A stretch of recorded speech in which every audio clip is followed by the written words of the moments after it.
श्रावण बाळ व इतर निराधार योजनेच्या लाभार्थ्यांना दरमहा 2100 रुपये द्या।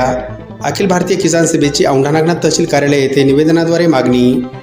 श्रावण बाळ निराधार योजना, संजय गांधी निराधार योजना, इंदिरा गांधी निराधार योजनेतील लाभार्थ्यांना दरमहा 2100 रुपये व केंद्र सरकारचा 200 रुपयाचा फरक देण्याच्या मागणीसाठी अखिल भारतीय किसान सभेच्या वतीने आज दिनांक 9 जानेवारी गुरुवार रोजी औंढा नागनाथ तहसील कार्यालयासमोर एकदिवसीय धरणे आंदोलन करून सायंकाळी 4 वाजता मागण्याचे निवेदन जिल्हाधिकारी यांना औंढा नागनाथ तहसीलदार यांच्या मार्फत देण्यात आले आहे। महायुतीच्या विधानसभा निवडणुकीच्या जाहीरनाम्यात लाडक्या बहिणीला दरमहा 2100 रुपये देण्याचे व संजय गांधी, श्रावण बाळ, इंदिरा गांधी योजनेतील निराधार लाभार्थ्यांना सुद्धा 2100 रुपये पेन्शन देण्याचे आश्वासन दिले होते, परंतु लाडक्या बहिणींना दरमहा 2100 रुपये देण्याची तरतूद केली आहे, परंतु विविध निराधार योजनेच्या लाभार्थ्यांना 2100 रुपये दरमहा देण्याचे अद्यापही जाहीर केले नाही किंवा तरतूद केली नाही। त्यामुळे या मागणीसाठी अखिल भारतीय किसान सभेच्या वतीने निवेदनाद्वारे मागणी करण्यात आली आहे।